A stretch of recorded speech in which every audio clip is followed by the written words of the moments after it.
You're listening to Change Your POV podcast, episode 97. And the reality for me, it's not just embarrassment, but I literally got on stage several times in front of hundreds of people and I felt like a complete fraud. And the reason why is because I feel like my calling in life is to take all of the experiences that I have in life, to take all the things that are going on, the things that I'm learning, the obstacles I'm facing, how I'm overcoming them, what I'm learning, and to share that with other people in an authentic and transparent way that encourages, educates, and inspires others.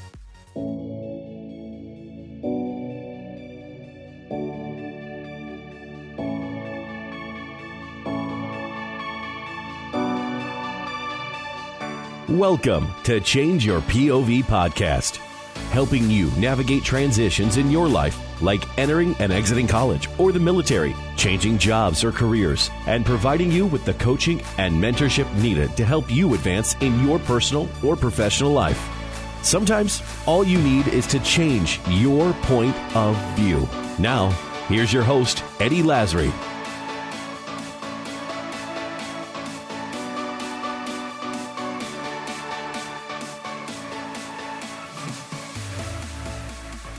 Hey folks, welcome to Change Your POV podcast. I'm your host, Eddie Lazary. And I'm Bennett.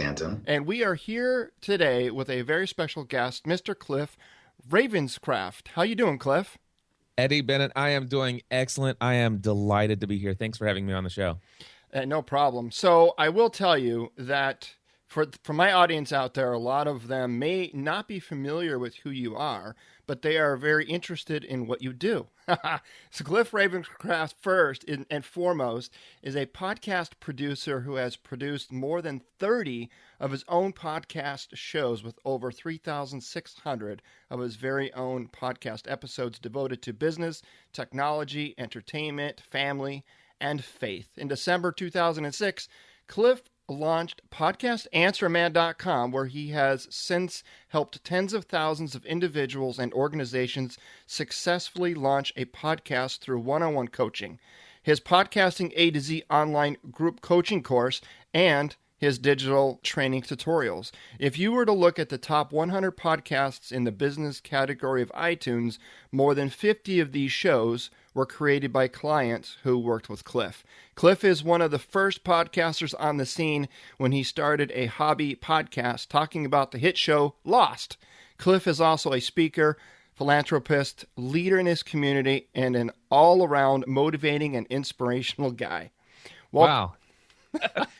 I sound pretty good.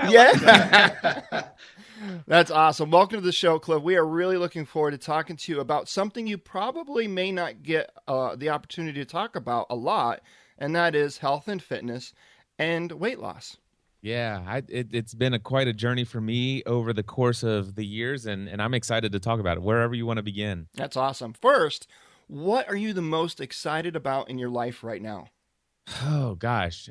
It's hard to say because it changes from sometimes day to day, sometimes week to week. And I mean, I don't think you expect this as an answer, but quite honestly, Harry Potter. Nice. Right now. The new book? Yeah, no, not the new book. I see my 11-year-old daughter had been obsessed with Harry Potter over the summer, and she's been like nose deep into these books all summer long. And you know, I'm always looking for creative ways to connect with my kids, right? And I want to try to do it on their level, finding a passion that they're passionate about. I know that I always enjoy it when people want to, quote unquote, build a relationship with me. I always find that the relationship goes a lot deeper when they're actually showing interest in something that I'm passionate about. And so I know that the same is true with my kids. And so my daughter was nose deep in these books all summer long. And I figured, I wonder if I should read the books. And my wife's like, yes, you should. Trust me, they're so much better than the movies. And she had read them a couple years ago. And I'm thinking, am I really going to get into this? Well, I went and I downloaded the first audiobook for The Sorcerer's Stone, and it's narrated by Jim Dale. It was incredible. And I just fell in love with the story. And then I downloaded the second one. And before you know it, I'm not kidding you. Now, you guys may or may not know how long these books are or how big these books are, but the audio versions are unabridged. So it's every word for word. I consumed all 8 books in the last three weeks, and after reading each book, I watched each of the movies with my kids and my wife. Wow. So for the last 3 weeks, my world has been Harry Potter outside of like sleeping, eating, and doing work. That's incredible. What's the differences between the books and the movies? Oh, that's a whole podcast, my friend. That is a whole podcast. But I will say this, that I recall watching each of the movies when they came out, and I even recall rewatching them, doing some Harry Potter marathons over the years with my kids. And quite honestly, before 3 weeks ago, I couldn't have told you the difference between a Deathly Hallow, a Death Eater, or a Dementor. But boy, do I know all of it now. And I am having the greatest time of my life doing online trivia, Trivial Pursuit, Harry Potter this, Harry Potter that. My daughter is quizzing me on my potions. It's That's incredible. awesome. It's It's fun to escape into another world. Yeah, for sure. It is. I've read them all as well, and watched all the movies. My daughter, my 11-year-old, is like really into Harry Potter as well. So I'm right there with you.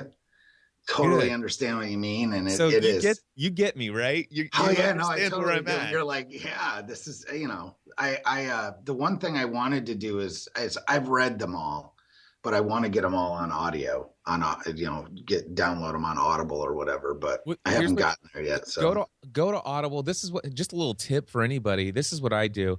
I don't sign up for their monthly plan because you get 1 credit per month and all this other stuff. What I do is every year I go to Audible. I sign up for their 12 credit program, and so you do the year in advance, and it gives you 12 credits every single year. And I think it works out to where it's like $12 per credit. And anytime I want an Audible book that's less than $12, then I still, even though I may have credits left, I pay cash for them. right. But these Harry Potter books, they're like $38 a piece. Right. Oh, yeah. Sometimes $50 a piece. And so $12 for a Harry Potter, I mean, imagine the amount of money you save just getting those credits. And every year, like I said, I get 12 credits and there's 8 books. So I had plenty of credits. So yeah, a little tip there for you. That's awesome. Yeah, I didn't even know they did the annual plan. I've got a monthly plan, which is like $14.95 or something. But I do the same thing. If there's a book that's under $14, I just buy it and I wait for my credits to buy the $20, $30 book. Yeah, and I do the same thing. But I do the 2 credit a month because I consume a lot of along with podcasts, but I also do that. But if you do the 2 credit, it works out to be like $24 a month. Yeah, but here's the thing. I think even if you do that, they have an annual plan. I think that is 12 credits and 24 credits. The reason why I love the annual is because you don't have to wait a month before you get your next free credit. Right. Yeah. I don't know if you guys it's a good point. Yeah, I get book recommendations from friends all the time, and of course, think about Harry Potter. It's like, gosh, I would have had to wait 8 months or pay $38 a piece if I all of a sudden got a hair said, hey, I'm going to read all the Harry Potters. Yeah. So yeah. Anyway, anyway, just a little tip for you guys to think about. That's awesome. Thank you, sir. You weren't expecting that you weren't expecting that answer, were you? No, but you know what? That's okay because that's we have an affiliate with Audible.com, so that's an excellent promo spot for the beginning of the show. There you go. So Cliff, just to put this out there though, if any of these questions get too personal, that ain't gonna it's not possible, dude. All right. I have over 3,600 episodes, and if you heard some of the stuff, you'd blush if you heard some of the stuff I've shared. Oh man, no, but doubt it. But anyway, yeah, no, I totally understand what you're saying. So it's we lately, Eddie and I started down a journey of just changing our lifestyle. Over the past, about 60 days, Eddie, I think is about where we're at. And we still have another 60 days in this challenge that we started for ourselves. It just started as something for ourselves, and now it's kind of blossomed into other people getting involved and whatnot. But when I started this journey, I weighed 309 pounds. Wow. So I guess what my question is to you is, like, at your heaviest, how much did you weigh? 272. Right. 272. Yep. I was approaching the 300 mark. Yeah. It's what I was telling Eddie earlier. I'm like, once you hit that 300 mark, it's a shift in the way that you think. You're like, man, it's to a point where I was like embarrassed about it. You know what I mean? because I'm Absolutely. like, oh my God, I'm at 300 pounds and I'm not a huge guy. I mean, Well, here's the thing: it's not just the 300, because I haven't hit the 300, but even if you're at the the 250 plus, and you go out and your kids want to go swimming at the beach, and you're the one fat guy with the t-shirt on all the time, you know. yeah, no, I get it. And then your t-shirt gets wet and it doesn't actually. You might as well just go around looking like the fat white guy that has no sun.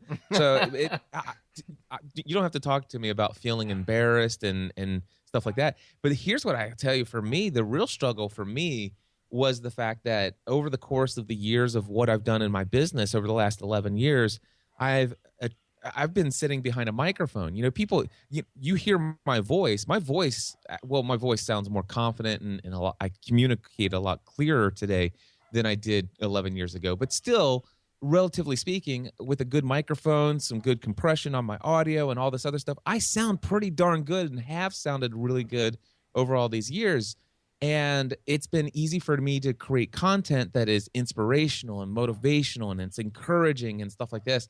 And I really don't, while I struggled interpersonally a lot about my weight and my physical fitness and my health, it's not something that I brought to the microphone consistently. Instead, I always tried to focus on the positive. These are the things that I'm trying to achieve in my family life, financial life. This is what I'm trying to achieve in building this business, encouraging people, building relationships online. And gosh, I will tell you, I've had the opportunity of actually inspiring hundreds of thousands of people all over the world. Mm-hmm. And these are people who are writing in. I've got people who have written me letters that says, Cliff, because of the content you and your wife are creating, I've decided not to commit suicide. I've had people send me $12,000 voluntary donations just because they've enjoyed our content that much. So here's the thing.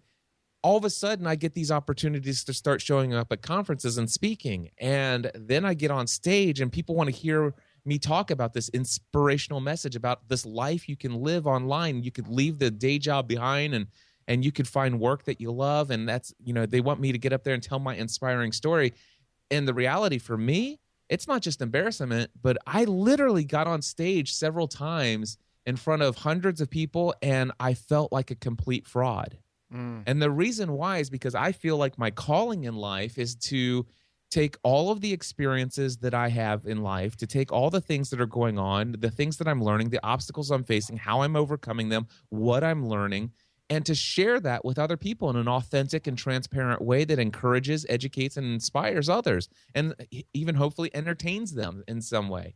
And so that's been my goal. And why do I want to do that? Why is that my life's mission and purpose? And that's because I feel God has created me to be something in this world. He's got a plan for my life, and I want to become all that God's created me to be. And the reason why I do what I do is because I really believe that God is going to use me to encourage and inspire other people to become more of who they were created to be. And so knowing that this is the reason for why I do all I do, and then to get up on stage and telling people all of the exciting things that I have accomplished over the last 11 years, but I'm this huge, obese, heavy, overweight, unhealthy guy. I'm a fraud. I'm not the guy who God has created me to be. God, sure, he's blessed so many areas of my life, but the reality is I have neglected something that I know he's laid on my heart forever, and that is to take care of this body that he's given me as a gift, a precious gift. And I'm sitting there throwing it, I'm treating it like trash.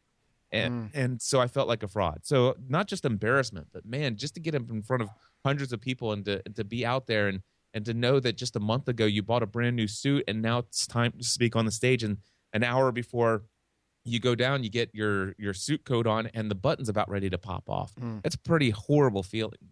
Yeah, and in doing our challenge, Bennett and I, it's amazing when you put yourself out there and start sharing your stories, how many people will then either call into us or email us and let us know that they're struggling with their weight, and through what we're doing, it's inspired them to take those same actions too. So often what we're finding is people experience like a health scare or a significant wake-up call before they are properly motivated to take serious and significant action in their life, in their healthier lifestyle. At what point in your life did you come to this awakening, and what triggered it? Well, I have a couple different things that led into that part of the motivation for me. First of all, it was, I've been obese, or what would technically be considered obese pretty much my entire adult life. And after I left my career in insurance after 11 years, I was already heavy. But my first year of doing this business full time, where I left my career in insurance to pursue an online business of my own, that first year I worked around the clock. For the first 9 months, I worked 7 days a week without a day off, and I worked 12 to 14 hours a day. And then after 9 months, I finally decided to take 1 day a week off, but I made up for that by increasing the number of hours I worked the other 6 days, if you can believe that. Oh, man. So, and by the way, my work completely 100% sitting behind a computer, sitting down all day long. And it was ridiculous. And so at the end of that first year, my weight went up, and that's when I actually got up to 272. And at the end of the first year, I decided to celebrate the fact that my first year was a profitable business, although I only made $11,000 net income for the year, which was a significant drop in income from what I was used to getting as an insurance agent. And but to celebrate the fact that we didn't go into debt, the business paid for itself, and I even managed to draw a little bit of a paycheck twice that year. So to celebrate that, I decided to do a 24-hour nonstop podcast marathon. And this is me broadcasting live on the internet while I recorded 24 one-hour podcast episodes. And ridiculous, right? Mm-hmm. But this is the type of person I am. And so I'm an extremist, and I get obsessed about things. That's how you can consume 8 books of Harry Potter in 3 weeks. So anyway, you'll learn just by hearing me talk of how obsessive compulsive I can be. And of course, when you hear about my fitness journey, I think you'll agree that I applied it there as well in the positive way. But anyway, so after I did this 24-hour nonstop marathon, and at hour 22, I started to feel some really bad pains in my stomach, and they weren't going away. I wrapped up. I fought through it, although I was in writhing pain by the very end of the thing, and I decided I was going to go upstairs and lay down and take a nap, because I just felt like somebody was stabbing me in my gut with an ice pick.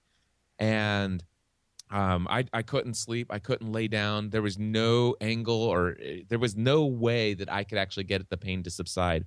So my wife takes me to the hospital. Turns out I have massive gallstones, and one of them is stuck in my cystic duct. And they told me that they have to take my gallbladder out. They have to remove these stones. But the problem is they said that if I take my gallbladder out and they don't get this one stone that's stuck in my cystic duct, if that stone falls, if it falls, it means instant death. There is no saving you. You will die. Oh, wow. And they said, they said, but your gallbladder has to come out. So the gallbladder has to come out. And the question is, do they go in and get the stone out of the cystic duct? There's a possibility that it will, that it'll just stay there, that you won't have to worry about it. But if it falls, it's guaranteed death. And they said, but if you want, we can go in and do this operation, this upper UI or whatever. And they said that the thing is I think it was like a 40% chance that I would die on the operating table is how success. I mean, so this isn't one of those things where, it's, we do this all the time. And we could pretty much sleep while we're doing it. This one was where the percentage of that I would die was up there to scare the crud out of me, if you know what I mean. Mm-hmm. And I'm like, well, you're telling me it's guaranteed death. This thing comes down. I've certainly experienced some stones coming through or whatever and coming down. And so I think we should go in and get it. And so I that's what the doctor said. And turns out the nurse comes into my hospital room that night, and she goes, here, I need you to sign these consent forms. We've got you scheduled to have your gallbladder out first thing in the morning. And I'm like, what are you talking about? She goes, I said, no, I'm supposed to have the cystic duct removal or thing. And she goes, no. She goes, just go ahead and sign the forms. We'll get it worked out by the morning. And I'm like, no, you're going to call the doctors, and we're going to get this ironed out before I sign anything. You're going to wake up with like a left foot removed. Exactly. So long story short, I don't want to keep anybody on the edge. I actually lived through it. Just want to let you know that. Nice. So, but long story short, I got out of the hospital and I decided, man, I got to do something about my health and fitness. And that was the first time I began to seriously pursue health and fitness. And after, I think it was probably a couple weeks after my surgery, I decided I was going to do this thing called the 10K a day, which is 10,000 steps a day. And I bought myself a little $15 pedometer, put it on my waist, and I wanted to see, first off, how many steps do I walk in a day before I get this program started? And again, this is before I'm actually coming recovery out of the hospital. So this was very much my standard day. I would wake up in the morning. I'd go to have myself breakfast. I work at home, so I walk downstairs. I'd work. I'd go upstairs to have lunch. I'd walk back downstairs and work. I'd walk upstairs, have dinner. I'd walk downstairs and work. And then I would work until probably 2 o'clock in the morning, and I'd go upstairs, go to bed, and I would start the next day. That was my first 9 months with nonstop. So here's the thing. I looked at my pedometer. On average, I walked between 250 and 375 steps a day for a year. Wow. That was about as much physical activity as I had. So I get the all clear from my doctor that I can start my physical fitness program. And so I decided, I'm going to do 10,000 steps a day, which for those that don't know this, that's approximately 4.5 to 5 miles. Yeah, and that's a significant increase from the 250 to 300 a day, right? Yeah, significant. So I put my pedometer on, and I figure I'm going to go walk as long as I can today, not expecting that I'm going to get 10,000 steps. But I'm going to go walk as long as I can. And I walked from my end of the neighborhood all the way to the other end of the neighborhood. And, it was probably about a 78, 80-degree day that day. And so it wasn't too bad. It was a pretty nice day to be out for a walk, right? I walked all the way to the other end of the neighborhood, and I was about ready to fall over dead. I could hardly breathe. And I remember it's like walking back to the house, I'm limping. My hip is hurting because of all this weight I'm trying to carry. I can't remember the last time I ever tried to make myself walk that far. And I got back, and it turns out that I walked 1,300 steps, and it about killed me. Wow. My heart was beating out of my chest. And so I'm like, okay, so here's my thing. That's not all I'm doing today. I'm going to do 2,000 steps today. So I need to get 700 more steps in somewhere today. And that was my goal. And I said, I'm going to do 2,000 steps a day every day this week. And then next week, I'm going to bump it up to 3,000. And what I did is I bumped it up 1,000 step goal, or the goal up 1,000 steps every week until I hit 10,000 steps. And I didn't change anything about my eating habits at the time. I just knew I needed to start getting more physically active. But as I was getting more physically active, and you're getting out there and you're walking for, as much as 2 hours sometimes, then all of a sudden you've got plenty of time to listen to some podcasts. And I started listening to this podcast at the time called Fitness Rocks, which is, unfortunately, he took it offline. It's no longer available today.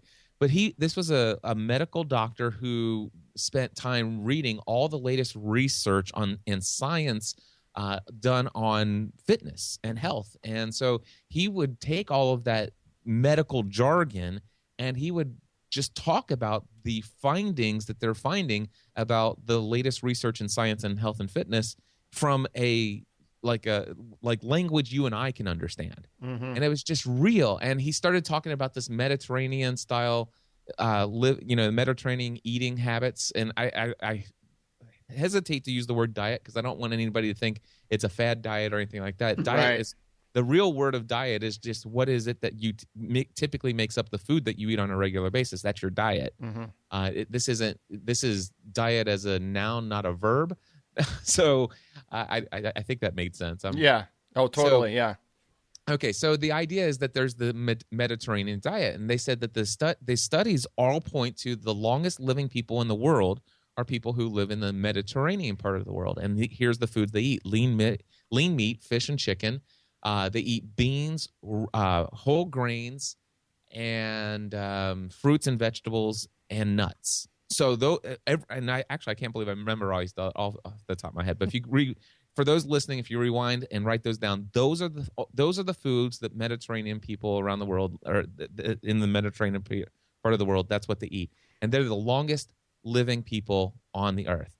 And so I decided I was going to start eating those kind of foods, and I limited myself to that.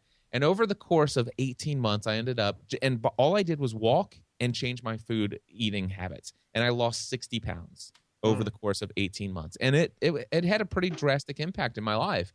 I inspired lots of people to do the same. People were walking, people were changing how they were eating and stuff like that. The problem for me, though, is that after time, I kind of forgot about being in the hospital, and I forgot about the original motivation.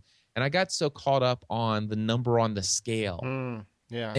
And what happened was, it just over time, when I started to hit a couple plateaus, I'd get a little bit, bummed about it. And I hit this thing called I call it the 212 barrier. I couldn't get past 212. I'm like, my goal was to get under 200 pounds. And I hit the 212 barrier, and I hit it hard. I mean, it like gave me a bloody nose. and I would hit 212, and then I'd bounce up to like 215. Go down to 212. I'd bounce up to 217. I'd hit 212. I hit 213, but I could never get below 212. And of course, there are things I know today that would have gotten me there, but I didn't know these things then. I just couldn't understand why I couldn't get past this plateau. And what happened was, I still had very much this business to run, and turns out it was, I think, October or November 2011. I had a out of town speaking engagement, and I came down with what I thought was a sinus infection at the time. Turns out that I had the flu and didn't know it, and I'm flying to Los Angeles from Kentucky. And I get to this conference in Los Angeles, and I'm about ready. I can hardly get out of bed without the room spinning. And I call my doctor up, and I'm saying, I think I need something. And he's like, well, didn't you get the medications that I called in for you? He goes, I didn't even know you called me in medication. He goes, yeah, dude, you got the flu. And I'm like, you didn't tell me that. He goes, yeah, I did. My head was I was just out of it, I guess. And so he transferred my stuff over there. Long story short, basically what happened was, as a result of being out of town and then being really sick, it took me about 2 weeks to recover from that. And I don't know about you guys, but for me, one of the things that has been a part of my history is when I get sick, I sometimes get a little bit down when I'm not, because if you can't tell, I'm a very driven person. Mm-hmm. And so I always thrive on a little bit of stress and a little bit of, I've got to get this done. And if I'm working hard, that drives me, and if I'm laid out and I'm not doing anything, I had in the past struggled with feeling like I'm worthless, and it hit my self-confidence and stuff like this. And next thing you know, I'm out of town. I'm eating food that I normally wouldn't eat, and I'm just not feeling good. I'm out of my routine of working out, and I've been so consistent all this time. And well, I got back from my trip to Los Angeles. We're talking about 2 weeks out of my routine, and I'm behind on work. I need to get caught up. And I went into all work mode, no play mode, and wasn't walking. I figured, and as I wasn't walking, I'm out there, eating everything that I normally would have eaten before. Started eating fried foods again, and all this other stuff, and sugary snacks and everything. And over the course of time, the 212 turned into 220, turned into 230, turned into 245, turned into 250, all the way up to the place where I finally got up to 268 pounds again. Wow. So, and by the way, from 2011, from that time in 2011 through November 2014, I had been struggling with wanting to get back at it. And of course, I had this podcast that I used to do called Pursuing a Balanced Life. I don't know why. I do know why I shut it down. But after 670 some odd episodes, I shut it down. But it was an audio journal where I would share all of these different things. And I kept going to my community. I know you're probably sick of hearing me talk about this, but I'm back on my fitness journey. I'm going to start walking again. I'm going to start this. And there were times when it would work for 4 weeks. It would work for 6 weeks. It would work for 8 weeks at a time, and I would always fall off the wagon again. It just up and down, up and down. And finally, I'm just like, screw it. Who cares? And the reality is that I did care, but I was just so sick and tired of going after it. And by the way, I'm going to tell you one other motivation. So there was that original motivation, right? Mm-hmm. The time in the hospital. Another motivation for me is, as an insurance agent, when I first got my insurance license, I bought myself a 10-year term policy. Now, if I would have done this, 6 months later when I learned a lot more about life insurance, I would have definitely bought myself a 30-year term policy at the time. But I bought myself a $500,000 10-year term policy. And the good news is that I knew that the policy that I sold myself would be guaranteed renewable regardless of my health until I was 95. But I did know that the price would go up by a certain amount that was already known ahead of time if, for whatever reason, I wasn't able to get new life insurance. But my thing was, I was young enough that after 10 years, I'm going to be able to get a new life policy. It's not a big deal. Well, turns out that after 10 years, during this process, I had gained all that extra weight that I told you about. And I knew that I couldn't get a decent life insurance policy. And by the time that my 10-year term policy was up, I can tell you right now, I did not go to the doctor. I do not recommend people not going to the doctor. So this is not an area where you should follow my advice or my experience. But for me, I chose not to go to the doctor about some of the symptoms that I was facing, which was a little bit of numbness sometimes in my fingers and stuff like that. And I'm convinced that I had type 2 diabetes. But I did not go to the doctor because I knew that if I went to the doctor and I was diagnosed with type 2 diabetes, when I go in to reapply for life insurance, it would be impossible for me to get regular or standard rates or preferred rates, which would be my goal. Because I wanted to go in and I wanted to get a $1.5 million life policy, and I didn't want to have to pay a ton of extra money to get it. So another motivator for me to get back into the health and fitness was to be able to get a good life insurance policy at a good rate. And the other thing is that I know that I've been watching The Biggest Loser and a bunch of other programs and reading enough articles to know that if you get type 2 diabetes because you're overweight and obese and you have bad eating habits, if you get into some serious physical activity and you change the way you eat, you come off all those medications, that diagnosis goes away. Right. And so that was another motivator for me. But then, of course, we're kind of fast forwarding, but I got into this public speaking thing in 2012, and I started to get lots of speaking gigs, paid speaking gigs. I've done international keynotes, opening up conferences in New Zealand and the United Kingdom and around the world. It's just incredible the things that I've had these opportunities. But again, there was the motivation of just feeling like such a fraud in front of these audiences because these people are telling me, Cliff, oh my gosh, you inspired me. I've been listening to you for years. I want to live the life you're living. And I'm thinking to myself, no, I don't want you to live the life that I'm living. I'm living a life of constant pain, of poor health. There's a good chance that if I keep doing life right now the way that I'm doing it, sure, financially, we're set. All that other stuff, fame and at least to a level that is more than I ever anticipated, that's all great. The reality is, though, is if I keep going the way that I am, in 10 years from now, I will not be alive, or if I am, I'm in a wheelchair. Yeah. And a couple limbs have been sawed off.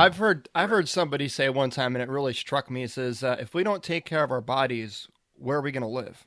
It's like... Yeah. Exactly. It resonates with me a lot. You're getting up in front. That's a kind of an accountability tool as well with your speaking gigs and whatnot. I was a reconnaissance Marine, which are kind of like the special operations of the Marine Corps world, and I know that fraud feeling because I still hold that title, obviously, reconnaissance Marine, but I look at myself in the mirror and I'm a recon Marine that's 309 pounds. Right. And that's just like ridiculous. So we found for us that sharing our story publicly on social media and basically airing all of our dirty laundry and here on our podcast and everything else has given us significant motivation to push through and stick with it, just like your speaking stuff has for you. And how have you used podcasting to motivate yourself along your journey as well?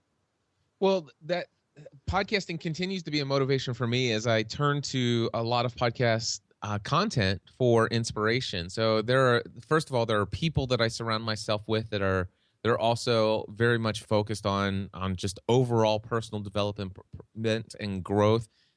who are friends of mine, Michael Hyatt, Ray Edwards, Dan Miller, and just to name a few guys, and Pat Flynn. These are friends of mine who have podcast content, and I listen to them because they had been always the type of people who are succeeding in a balanced area, a balanced approach to life, rather than just the business side, or just the family side, or just the faith side.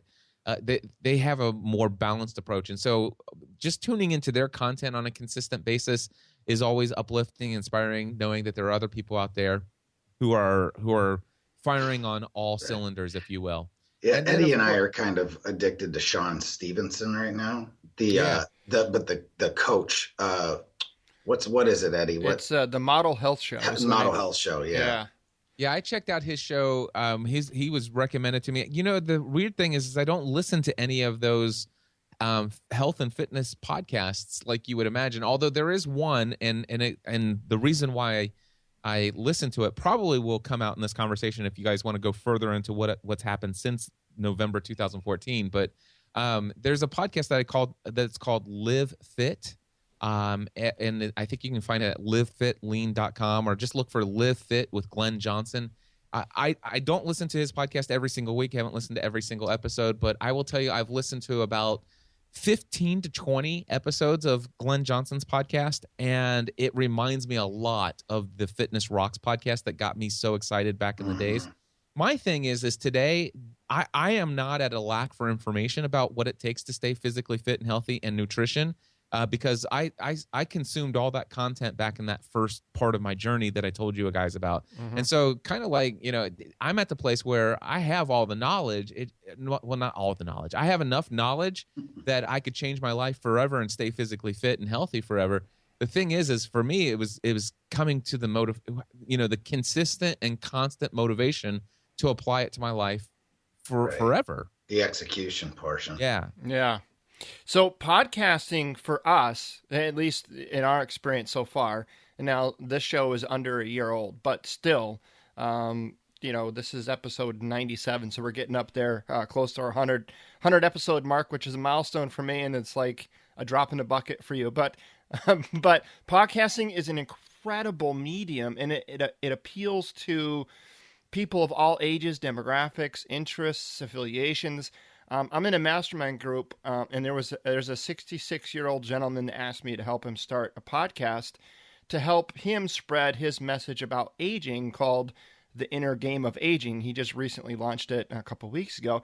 And then a few weeks ago, in addition to this, I received a text from my son's best friend who is 20 years old, active duty seaman out in the Navy out on the West Coast. And he said, quote, "Hey, I'm going to start my own vlog, maybe even a podcast, and wanted to let you know that you inspired me to do one myself." And so here we got this 66-year-old and this 20-year-old, and they're both in the same spot in their life where they are inspired to start their own podcast and spread a message, whatever that may be. Now, I can help to the best of my ability, to the best I know how, but I am far from an expert in the area of starting a podcast. But I have and will continue to refer people to your program called Podcasting A to Z, which is starting soon, I hear. Can you tell us a little bit about that? Sure. Podcasting A to Z is a 4-week group training program where I personally coach up to 20 students at a time on how to successfully launch a podcast. And so what I do is I've taken, and by the way, I've done this 26 sessions already with over 580 students who have graduated through it. And so far, 100% satisfaction rating. And awesome. So my next session starts on Monday, October 3rd, and it'll be session number 27. Here's what I can tell you. It's a 4-week program, and during the 4 weeks, you get every single tutorial that I have created over the years and have updated many times. And it is literally a simple step-by-step walking you through every single step in the process. What equipment do you need? What's the format of your show? How frequent should you do it? What day of the week? Those kinds of things. But also we talk about how to record your voice, how to edit your, how to use software to edit your podcast. I walk you through how to use the editing software, how to turn it into this thing called an MP3 file, how to set up your website and your RSS feed, and how to submit it to podcast directories, and then how to consistently create a workflow for producing content well on into the future. And so it's tutorials on every single step of the process over the course of the 4 weeks. But also there are 4 weekly group coaching calls where I basically get in front of the camera and you type in questions, and it's the entire group of students that are invited to come, and I answer questions as they come in. So, you ask a question, I'll get to it, and I would do that live 4 times throughout the 4 weeks. And then also there's a discussion forum where every student has a discussion topic related to them and them alone. Although every student is able to go and see the discussion threads of the other students in the forum. But the idea here is that you have unlimited access to ask me any number of questions you want for a total of 4 weeks. And this is literally, you can ask me, there's no limit on the number of questions you can ask. And you can ask your questions 24 hours a day, 7 days a week. There are people in every time zone on this earth that have taken this course. And what I do is I answer those questions Monday through Friday from 10 a.m. to 5 p.m. Eastern time during the 4 weeks. And so every question you ask, I answer. And those are the 3 aspects of the course. There are the tutorials, the weekly group coaching calls, and direct access to me as your personal coach for 4 weeks. The course is $2,000, which is not cheap, but at $500 an hour right now for one-on-one with me, it's the equivalent of paying 4 hours of my time. But trust me, if you take this 4-week course and you go through it, you'll get much more than the equivalent of 4 hours of value from me. I guarantee you. Yeah. See, podcasting is one of the few things we can do to spread a message to an extremely sizable audience without needing any real formal education. I mean, if you wanted to be like a TV anchor or a radio disc jockey, you would need, not only formal education, but some significant experience behind you as well. But podcasting can be done by virtually anyone, anywhere. Yeah, look at us. Yeah, but desire and ease of entry alone will not mean that you'll sound any good, right? I mean, I believe that we still need to invest in ourselves if we want to rise above the thousands of others that have the same desire and ease of entry as we do. And I consider podcasting A to Z to be just that investment. How many people have gone through your course now? So far, there have been 584 students who have gone through podcasting A to Z. And as I said, every single student who has desired to launch a podcast during the 4 weeks of the course successfully did so. There were several students who joined the session knowing that they wouldn't launch until afterwards. And anyone who has ever desired to launch their podcast, even after the course has ended, has told me that they were able to successfully do so using just their ongoing access to the tutorials alone. And so a lot of students have gone through the course. They had minimal access to me because they didn't really take advantage of it during the 4 weeks. But knowing that they had continued access to the tutorials, they said it was no problem at all for them to actually just watch the tutorials and do the process. And they also said because they had the benefit of actually reading the questions of all the other students and watching the replay of the questions that were asked during the weekly group coaching calls, they said any question they would have asked, it was covered, and there were tons of questions they would have never thought to ask on their own that were extremely beneficial. So that's what this course is all about. Yeah. And I mean, to be honest with you, Cliff, I mean, $2,000 is really extremely reasonable if you consider what it costs in any college or university to take 1 3-credit course. It's $2,000 or more, depending on what school you're going to. So, I mean, this is essentially equivalent of 1 3-credit class that you get at college that are mandatory. But this is something that, if done right, it will be a significant return on your investment, right? Well, here's the thing. I mean, it's a $2,000 investment in the training, and what it does is it will save you a minimum of months, if not years, of researching how to get all this stuff working right. Because I've actually perfected the idea of how to teach it and get you launched in 4 weeks. Most people that try to launch a podcast on their own, they spend at least 6 to 8 weeks if they're extremely technical, and if they're not extremely technical, it takes them months. And some cases, I've had people who finally signed up for my course and said, "Listen, I've been meaning to do this for the last 2 or 3 years, and I keep getting conflicting information. I keep giving up." And so they sign up for the course. And just to give you an idea, I've had multiple students who have signed up for this course who had no idea how to attach a photo to an email, but by the end of this course also had a successfully launched podcast that they did on their own through the tutorials and access to me. That's amazing. I mean, and technical ability aside, what you can't put a price on the connections and the network and relationships that you'll end up building throughout this entire process. You know what I mean? Yeah, absolutely. There's the impact and influence that you and your message can have on the lives of people all over the world. Literally anyone with an internet connection can hear your voice, tune in, and it doesn't cost them anything. You are adding value to their lives in such a way that it won't even be something you can imagine until you get that first letter in your email, or maybe they even find your address and email or send it to you in the mail if you give them your mailing address. But man, the letters that I have from people whose lives have been impacted, it brings tears to my eyes, some of the things that I've heard. And to know that not only that, you can also connect with some of the most influential people in the world that wouldn't normally give you the time of day. But man, if you have a podcast about a specific area, industry, or a passion or something like that, and then all of a sudden you've developed a loyal following and an audience about it, and it doesn't have to be in the tens of thousands either. I mean, you can have a podcast about a specific niche or passion and have an audience of 2,000 or 3,000 people who are just as passionate about you, about that one particular area of interest.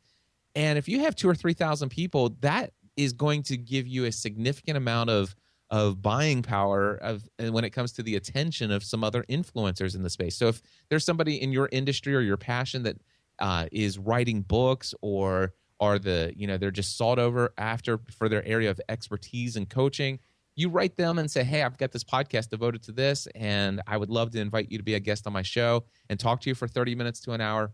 These people jump at the opportunity to be a guest on your show. Right. Whereas if you were to say, hey, I realize that you live in, Cincinnati. I'm driving through town. Do you mind if I take you out to lunch? I'd love to pick your brain. And they're like, right, yeah. I'm sorry, I don't have time. Yeah. So just having a podcast gives you access to so many influential people that can help you take your life to the next level. And there's also just there's what we call credibility by association, by just being connected with some of these people and just being involved in a conversation online elevates your own influence and place in the world. And the mind, not necessarily does it make it, it doesn't really add any additional value to your own life because you're already extremely valuable. But in the mindset of other people, it just all of a sudden elevates your credibility, if you know what I'm saying. Absolutely. Yeah. And we had an opportunity not that long ago to interview one of my heroes, Mark Horstman from Manager Tools. And if it weren't for this podcast, I don't know if I'd ever had been able to get in front of him and be able to, have an hour-long conversation with the guy. So I totally owe that to, having and owning a podcast and leveraging it to spread a message and spread your word. Absolutely. So what's one of the most common pieces of feedback that you get from students once they graduate and implement the stuff that they've learned at podcasting A to Z? Well, it's actually most of the time I ask the students to follow up with me with milestones. And so the things that I get are, hey, Cliff, I just got my first piece of encouraging feedback, or I just got my first life-changing email or letter in the mail or postcard. There are, hey, I just hit my 50th episode or my 100th episode. I had one student who just recently said, I just reached my 300th episode. And so wow. those are the kinds of things that I love to hear more than anything else. Sure, there are some milestones of some people who have found a little bit more success and their numbers of downloads. Those things don't impress me as much as it does the depth of relationships that I see these people having.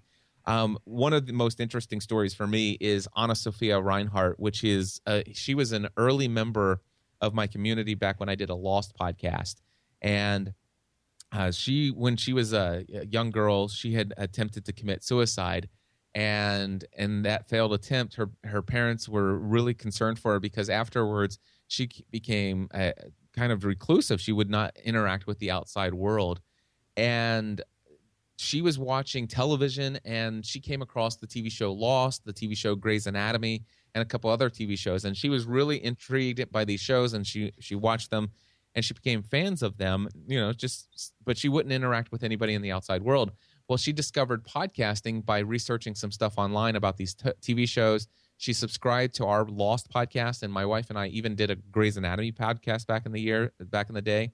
And it turns out that she started listening to us, and we had an online community forum back then for anybody else who shared these passions with us. And she started to sign on, and just initially to read what other people were saying. But then all of a sudden she saw how caring and how loving and how generous these people were with each other. And she created an account and started to interact with them and also with us. Long story short, Anna Sophie began to really build relationships and friendships with other people in this community, so much so that she lived in Germany. She started to travel to places like London to go meet other members of people that she met in our community. She actually my wife and I would host meetups in our home for people who listened to our podcast from all over the world.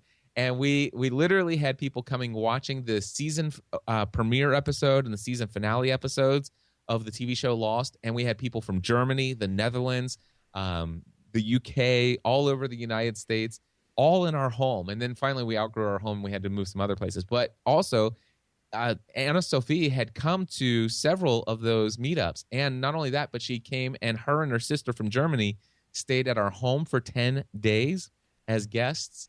And we developed this great friendship. And I want to play for you. Can I play you an audio testimonial? Sure. Now, we had this thing called Plus membership back in the day. And it's where people could pay money to be a Plus member and get extra content. Mm-hmm. So this was a testimonial that Anna Sophie had sent for us. Now, what I want to tell you is that testimonials. Let's see, testimonials. I have to. I can't. Oh, there it is. That's why. I just can't spell today while I'm talking. How's that? So anyway, I'm pulling up this website now. But anyway, I'll just go ahead and play this for you, and then I'll explain to you the rest of the story because it's a pretty inspirational story. Here's what Anna Sophie had said. Hi, my name's Anne, and I'm from Germany. And I'm a GSPN.TV Plus member because, honestly, I couldn't imagine living without Cliff and Stephanie anymore. They are such a huge part of my life now, and they have changed my life in so many ways. I mean, a year ago, I was not communicating with anyone. And now I have so many friends. I've gained so many friends through the community that Cliff and Stephanie have built. And listening to their podcasts, I can laugh. I can sometimes cry with them. And it is so much fun. And even though right now I'm studying and I don't have time to keep up with all the content that is being released. But it's just, Cliff and Stephanie have literally helped me find my way back to life. And so Plus membership is just a small way of thanking them. And so if Cliff and Stephanie have changed your life, and I know they have, please become a Plus member because Plus membership rocks. So that was Anna Sophie. Now, the thing is she sent us this feedback, and I had no idea what she meant, that, she fought her way back to life and helped her, and I just didn't know the full story. And it wasn't until later that I learned about the fact that she had attempted to commit suicide and how. But here's the thing. We developed this friendship with her and relationship with her. And when she stayed with us, I mean, she was a very thin person, right?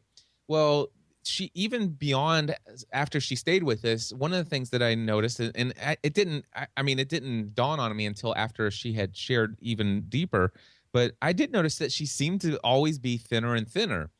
Well, one day she decided to launch a blog, and in her blog, she shared that she has had a lifelong struggle with anorexia. And she is at the place where right now that she's been told by a doctor that if she doesn't go in and get this treated, that she probably won't live for more than a year or two. And so she blogged about her experience about anorexia. And after, and it was, she shared all the good, the bad, everything, and all the times she wanted to quit and leave and how angry she got and all this other stuff. And she got out, she sought recovery. She became a recovered anorexic, and she came out, And she says, Cliff, I want to sign up for your podcasting A to Z course. And I'm like, okay. And so she signed up for my podcasting A to Z course, and she created a podcast called Fighting Anorexia. And I believe this podcast is still online at fightinganorexia.com. And so she started her podcast called Fighting Anorexia. And I'll never forget the time I was hosting a conference in New York City for blogging and podcasting. And Anna Sophie had come there because she's a blogger and podcaster as well. And I'm walking down the streets of New York City, and I'm not even anywhere near where the conference center was, right? I'm walking down the streets of New York City, and all of a sudden I hear, and I'm not from New York City. I don't visit. I've only been to New York about 4 or 5 times. But I'm walking down the streets of New York City, and there's lots of people around. Who would you ever run into? And then all of a sudden I hear, Cliff, Cliff. And I'm like, who's calling my name? And it's Anna Sophie from Germany. Oh, wow. And she's flagging me down, and behind Anna Sophie is like 15 girls. And these 15 girls she introduces to me are members of her community. They're having a meetup, and these are girls who are inspired, encouraged to stay on the road of recovery from anorexia, that she's having a positive and powerful influence in their lives. That's amazing.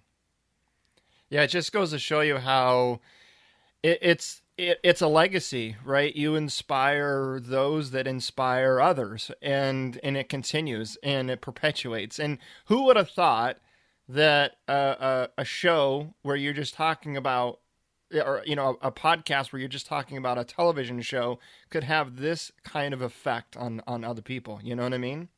I would have never dreamed it possible back then, but now I realize just how important it is to create content about things that you're passionate about, and to use that to build real, authentic, genuine, positive relationships with other people who share the same passion. And the life change that can happen as a result of that is it's unspeakable. I mean, it's amazing. That's amazing. Thank you so much, Cliff, for sharing that story. That's incredible. I could talk with you forever. And I got to say, not a lot of editing is going to be required for this. It's almost like you've done this before. I've done a couple.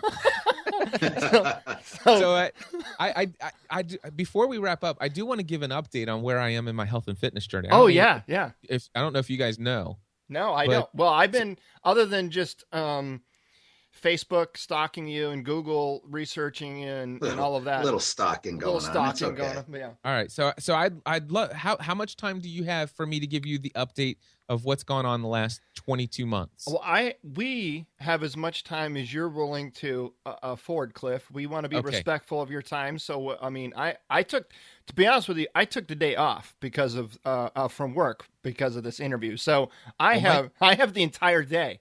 Well, my next interview doesn't start for another 30 minutes. I won't take that much time, but I do. If people are interested in the fitness side of this, I definitely have something that I want to share with you guys that I think is probably going to be a whole lot more Well, I don't know if it can be more inspirational than Anna Sophie's story. And by the way, I have 10, 15, 20 other stories just like that. That's amazing. And those are just the real, tearjerker ones. I have hundreds of others. By the way, there are people who are married today who met each other at one of my meetups. Wow. So there are business partnerships today crazy. of people who met at my meetups. Anyway, but let me get back to the fitness side of things, okay? Sure. So I where we left off is, I over the course of time, I ended up getting all the way up to 268 pounds again, and I'm paying extra money. I've been paying extra money, like lots of extra money, like more than $100 extra per month every single month for life insurance that I don't need to be paying if I would just get my act together, right? Mm-hmm. And so I've got that going on. I'm doing more and more speaking gigs. I'm literally getting the most incredible opportunities to speak on stages that literally 2 weeks in New Zealand for all expenses paid. That's ridiculous. Yeah. So I'm like, I got all this stuff, and I told you about this whole feeling as a fraud thing. So what happened was, I have these ups and downs, and I think I'm just gonna give some ballpark dates here because I don't know the exacts off the top of my head. It's been so long, and I didn't have time to research it all. But here's what I can tell you. Let's just say it's like August or September 2014. This guy named Glenn Johnson emails me. says, Cliff, I've been listening to your Pursuing a Balanced Life podcast, and I hear I've heard you talk about your struggle up and down with your weight and stuff. And he goes, I want to let you know, I'm a certified nutritionist. I'm a certified kinesiologist. I have no idea what that is. I'm a this, I'm a that. I've been a personal trainer. I've been working at this corporation. I do health and wellness for this corporate. And he goes, I've got all this experience. I'm building an online business. I have a podcast, and you taught me how to podcast through all of your training tutorials, that I bought from you. I didn't go through your course, but I bought your individual tutorials. He goes, but you taught me how to podcast. He goes, I want to offer to be your personal nutritionist and fitness coach.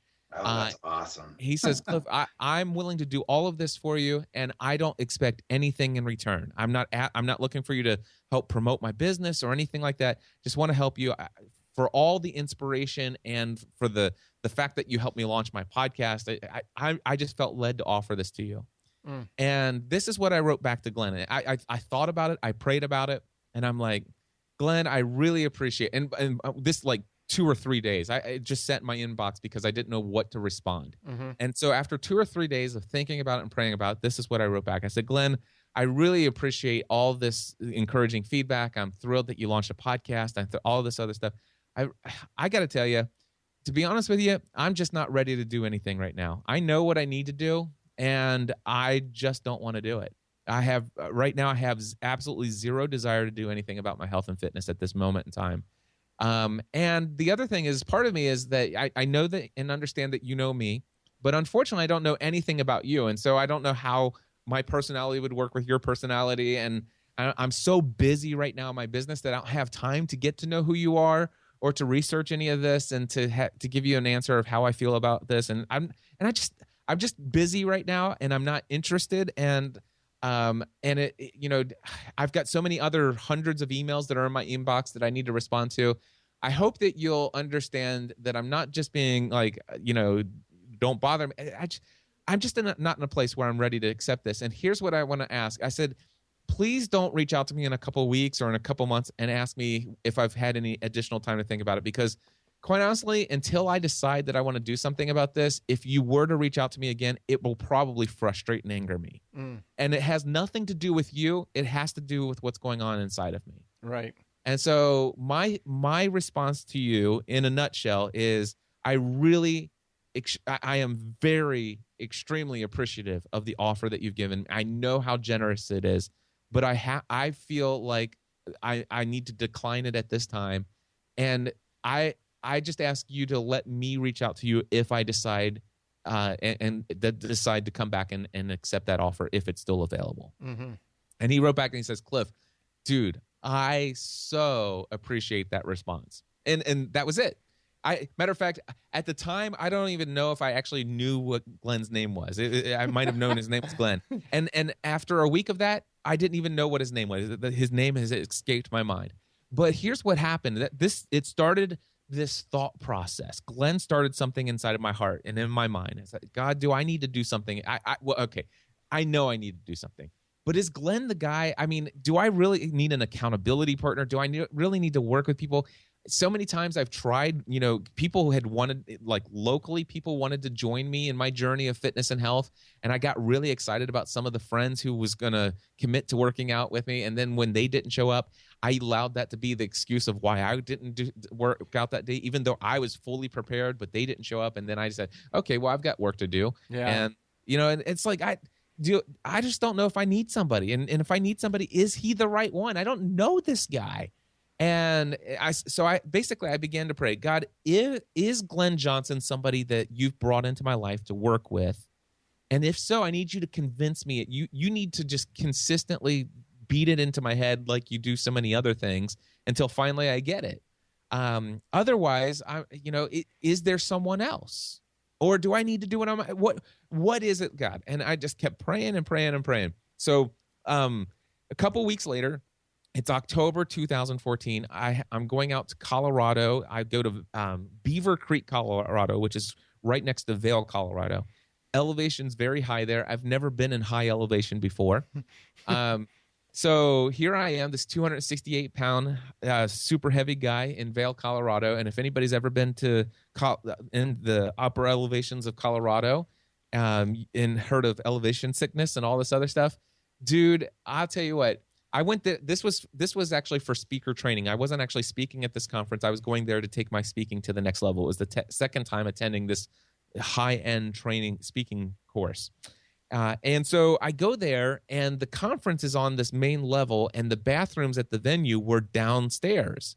And so I walked downstairs to use the restroom, and then I had to walk upstairs. And by the time I got to the top of the steps, I am not kidding you, in my mind, I'm like, do I need to ask somebody to call 911? Wow.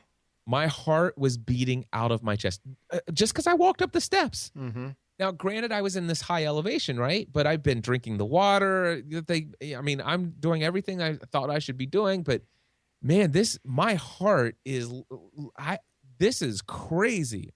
And I'm like, okay, I got to do something. And so I'm like, God, what do I do? Who do I need to call that guy? Do I need to contact that guy that emailed me? Because again, I had already forgotten his name. Right. Is there somebody else? And so I didn't do anything about it then, but I'm still thinking and praying about it. I get back home, and when I get back home, I can walk I can walk again without, my heart beating out of my chest because I'm back at a normal elevation. But in November of 2014, I'm going back to Colorado, this time to Colorado Springs, but not to go to a speaker training, but actually to be a speaker again for one of Michael Hyatt and Ken Davis's conference called the Platform Conference. And now I had spoken at every single platform conference that Michael Hyatt and Ken Davis had ever done. And these two are two of the highest esteemed members of people that I look up to in the world, okay? These guys are super successful, beyond imagination. They fire on all cylinders when it comes to all areas of life, excelling with success and fulfillment in life. These are guys that I really look up to, and they mean a lot to me. And even the things that they think just mean a lot to me. Mm-hmm. So anyway, I hear over the course, now I've been speaking at platform conferences for 4 years at this point. And they've seen me at my 212 self, and they've seen me at my 268 pound self, and they saw me in all kinds of areas in between, right? Mm-hmm. Not once did they ever say, Cliff, you're not really going to be all that great of an example for people to follow if you're this heavy. So we're not going to invite you to come back to speak. And so they never, that never was an issue for them. They said, like, Cliff, you've got a story, you've this podcast, we need you to speak at our conference. And that was never a question, but it was still in the back of my head, this thing of me getting on stage, people telling me, Cliff, all day long at the conference, telling me, Cliff, I want to be just like you. I want to do what you've done. And I'm like, dude, if I could find a way to do what I've done and actually be physically fit and healthy, then I'd get excited about all your praise. But and of course, I'm not telling people that. I'm just internalizing this. Right, sure. So I get up there. It's time for me to speak, November 14th, 2014. I go to get dressed to go down, and I just bought a brand new suit, and the button's already about ready to pop off. I just bought it a couple weeks ago, and it's already I've already eaten so much food and taken, it's just, this is insane. And now I'm going up on stage, and not only am I huge, fat, and obese, but I'm going up on stage, and my butt, it's just going to be obvious that my jacket's about ready to, to explode. Somebody in the front row, and they need to be warned to be wearing safety goggles. Yeah. So I'm just like, it's tearing me apart. And, I'm on this high because I get to speak. I got to inspire people and all that stuff. People had so many great things to say. But then I'm literally depressed because of everything that I shared with you before. Mm-hmm. That night, Ken Davis, Michael Hyatt's partner at the time, Ken Davis invites me out to dinner, me and my wife, with him and his wife.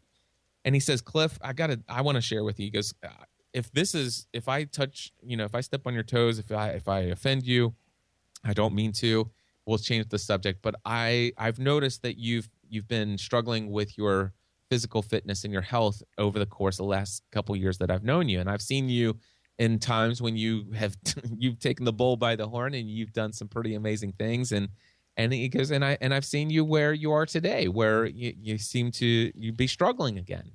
And he goes, I want to share with you my journey. He told me about a story of when he was overweight. He showed me a picture of himself when he was obese, and I'm like, there's no way I could believe that was him. By the way, that day, November 14th, the day that Ken had invited us out to dinner, he was 69 years old, and that morning he went for a 3.5-mile run up the mountains in Colorado. Oh, wow.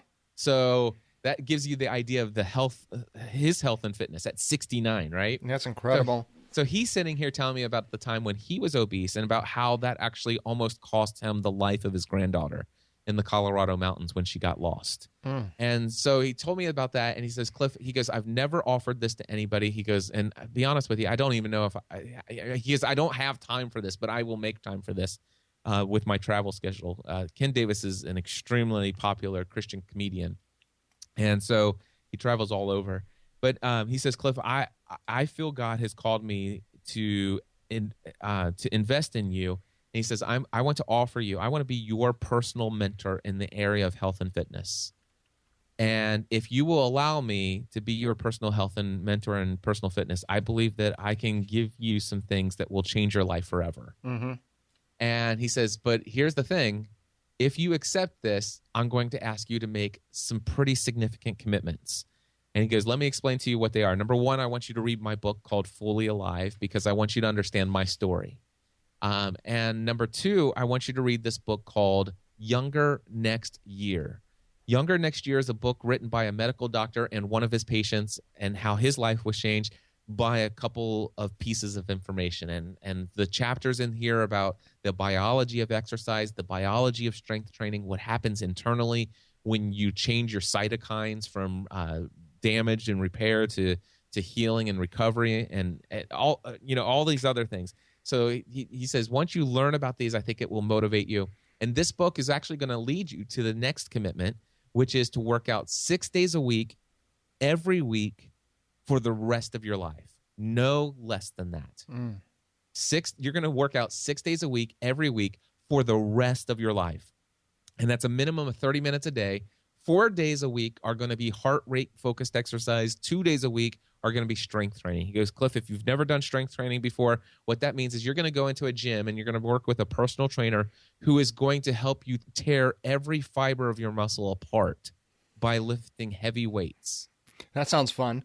Yeah. And he says, and then those muscles are going to repair and grow back stronger, and you're going to be healthier as a result. And when you understand that from the biology of strength training, you'll understand why. So that's what he goes. So you're going to have to commit to hiring a personal trainer to help you with that area of this. It goes, and also in 6 months from now in Nashville, my hometown, there is a triathlon that I'm running, and if you accept my offer to be your personal mentor, you will complete that triathlon with me in 6 months. Wow. And he says it's a mini triathlon. It's a triathlon. What was it? It was 400-yard swim.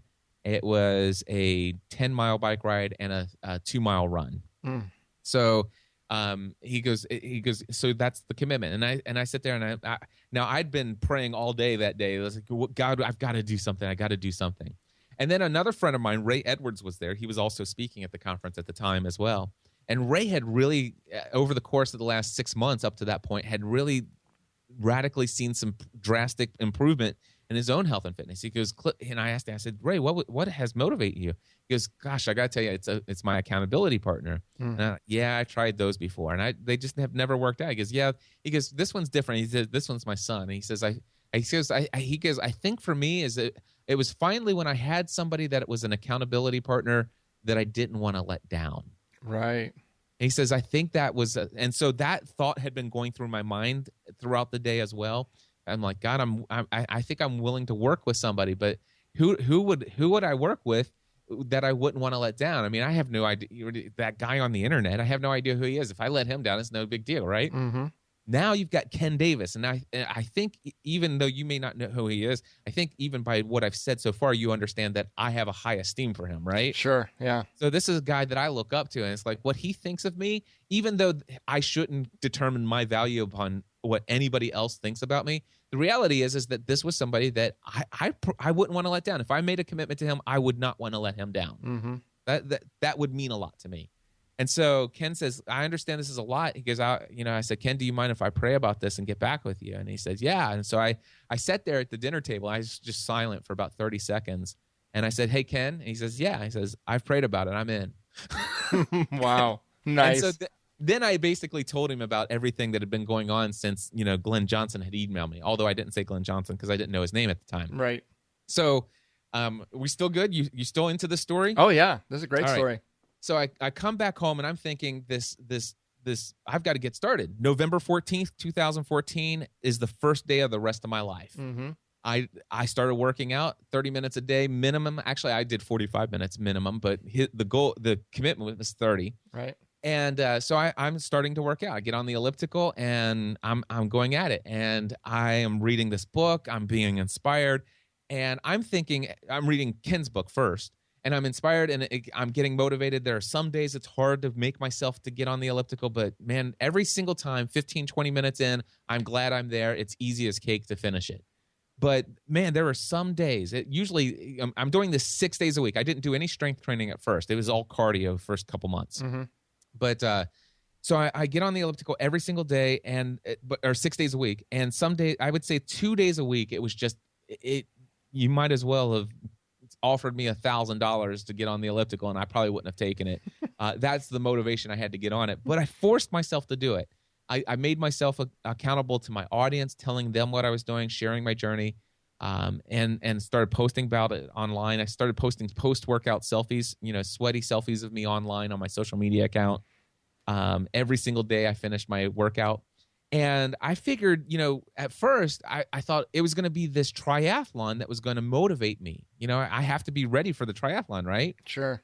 So I thought that was going to be it. But then I read the Biology of Exercise chapter out of Younger Next Year. And then I read the strength training. And I read a couple other chapters on the science of this stuff.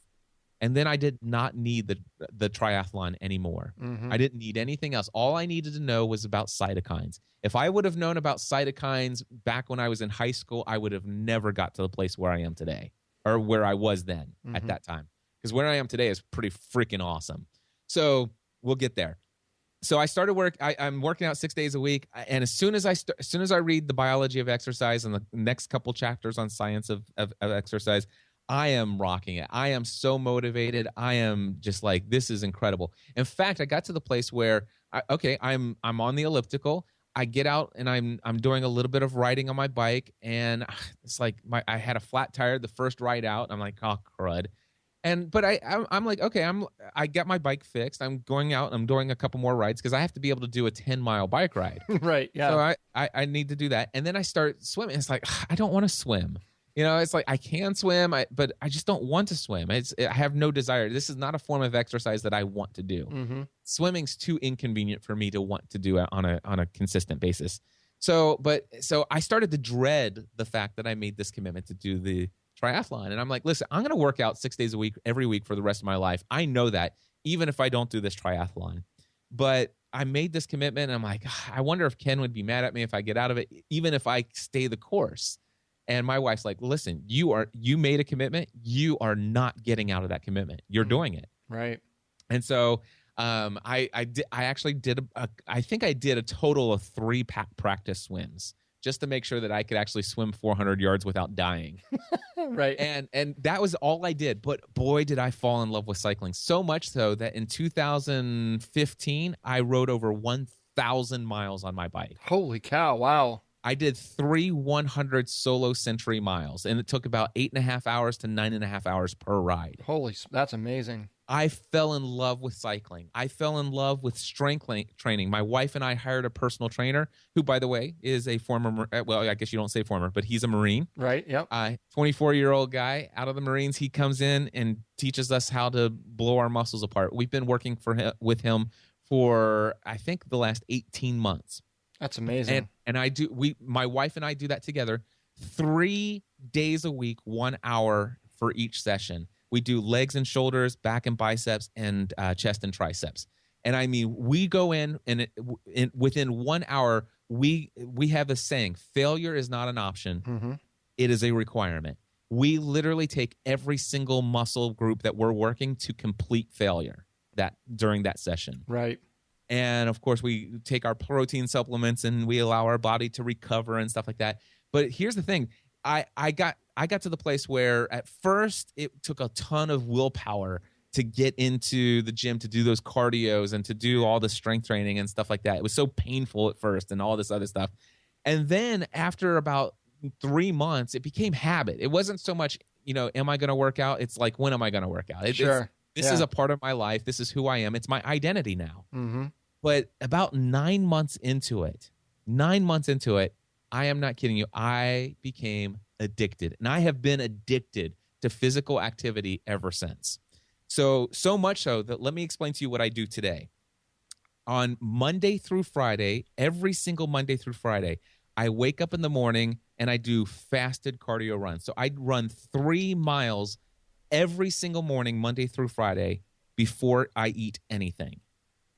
Then I have myself breakfast, I do my work day, and here's my schedule throughout the week. Mondays and Wednesdays, I work with a separate personal trainer because I have 2 different gym memberships, but I work with one personal trainer on Monday and Wednesdays doing chest and tricep, back and biceps. That's for 30 minutes of strength training on Monday and Wednesday evenings. And then on Tuesday, I do, Tuesday I do legs and shoulders with my wife and my personal trainer for 1 hour. On Thursday, we do chest and triceps for 1 hour. And then on Saturday, we do back and biceps for 1 hour. So I am now doing 3-mile, 1 hour fasted cardio runs every morning, Monday through Friday. And I'm doing 5 days of cardio runs, 5 days of strength training. Mm. And on top of that, if I get a chance, and now that it's fall, by the way, this year I've already done 2 100-mile solo century rides on my bike. Wow. And it is now September, so we're getting ready to hit fall. It's finally under 90 degrees. I probably will have time to get in about 2 or 3 more 100-mile rides this fall. That's amazing. And those are rides you're just doing by yourself, or you go with? Yeah. So some of them, 2 of the rides have been a part of what's called Ride Cincinnati. So it's with thousands of other cyclists. Most of these are solo rides. I'm a bit of an introvert, and so I see my exercise is like therapy time for me. It's time to be alone and stuff like that. So I love it. But I just want to give the update. I've lost over 100 pounds of fat, and I've added over 26.5 pounds of muscle. That's incredible. And if anybody wants to see, now I only have up to, I think, 1 year updates on my blog, but if you go to podcastanswerman.com/6 months, all spelled out, one word, podcastanswerman.com/6 months, you can see some of my progress all the way from my 1 year up until some other things. And it's got some before and after photos. And I'm not posting any more before and after until November 14th of this year, where I'll post a 2-year update. And I'm pretty excited about what those will look like. That's amazing. That's incredible. And I think the one thing that stands out the most is it's got to become, health and fitness has to become something that is just part of your life. It can't be like, I don't like using the word diet, or I don't like using exercise regime, because to me, those sound like something that has a beginning and an end. It really is about carving a new lifestyle, right? In order to be a successful, in your diet and successful in your health and fitness, it really has to become part of who you are. It does. It does. Absolutely. That's amazing. Thank you so much, Cliff. I know you got to run to another interview. Man, I learned so much. I mean, you've put out a lot of content out there, and I've listened to much of it, and a lot of the information that you shared at the beginning, I knew. The listeners of this show probably wouldn't know, so it's all new to them. But you shared a bunch of stuff that I was completely unaware of, and I really enjoyed the story that you told about your personal journey and how it is. It's just that. It's a journey. There's ups, there's downs, there's pros, there's cons, there's, those internal struggles that we fight with ourselves. But at the end of the day, we all know deep down inside what we want and where we need to be in order to be successful. So thank you so much again, Cliff, for coming on the show and sharing us your story. And I'll just put the bug in your ear right now. If that Marine of yours would ever want to come on the show and share how he puts a whipping on you, I would love to talk to him about that too. That'd be fun. Sounds great. I'll let him know, and I'm sure he would love to do that. Yeah. All right, Cliff, where can people find more about you and the Podcasting A to Z course? Sure. Everything can be found over at podcastanswerman.com. And if you're interested in joining me on this next session of Podcasting A to Z, just look on the right-hand side of my website. It says Podcasting A to Z, learn more. That's awesome. Thank you, Cliff, so much. And folks, you can find out everything that we talked about in today's episode by heading over to the show notes page at changeyourpov.com/episode 97. Never miss an episode. Hit subscribe on your podcast player of choice. We have a lot more great content headed your way. Until next time.